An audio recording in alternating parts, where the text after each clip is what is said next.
नमस्कार मोर ओडिशार जनसाधारण को मोर नमस्कार। आज जो मु पदक्षेप विषय कहवा चाहूँगी आपण मैंने भल मंद से विषय जानी थे। हेडलाइन लिखा होची गुटका बैन कर दिगला। गुटका आउ को माने खाई परिबे नाही। गुटका को सबुदिन बंद कर दिगला। जो लोक मान मनरे आसीथिबा 1.5 वर्ष सरकार आज पर्यंत किछि करि नाही, किंतु आज एते खुशी लगुची आसीथिबा सरकार आज जो पदक्षेप नहीं मन छुईला भली मन को छुई जाइछि। जो गुटका को बैन कर दिगला एटा मु चाहूची जे एटा सबुदिन बंद कर दिया जाऊ। एटा मीडिया लोकलोचन को आनिबा, एटा हाइलाइट करी करिबा।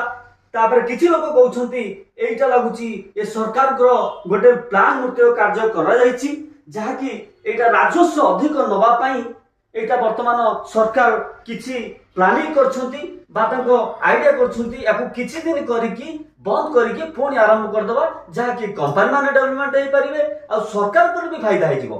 लोक मानकर कहवा कथा मु आपन को कहूची ए कार्यक्रम बंद कर दिया जाइतला मझिरे पुणी ताको आरंभ कराला। मोर आसीतबा सरकार मोर अनुरोध ए गुटका बा तमाखु एटा सबुदिन बैन कर जाऊ। मोर आपन को नमस्कार।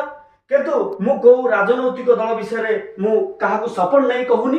जो लोक मानकर भल पाइबा जीति पार नथला आसीथिबा 1.5 वर्ष सरकार आज से करिकि देखैछंती। आज से कार्य जदि करिछंती ताले भल भाबरे निष्पत्ति नियंतु। ये कार्यक्रम को टोटल भाबरे बंद करि दिया जाऊ। रहउची नमस्कार। मो ओडिशा जनसाधारण आपण मो पदक्षेप रे केते खुशी अछंती, केते सपोर्ट चाहउछंती, मते कमेंट रे मतामत जणाइबे।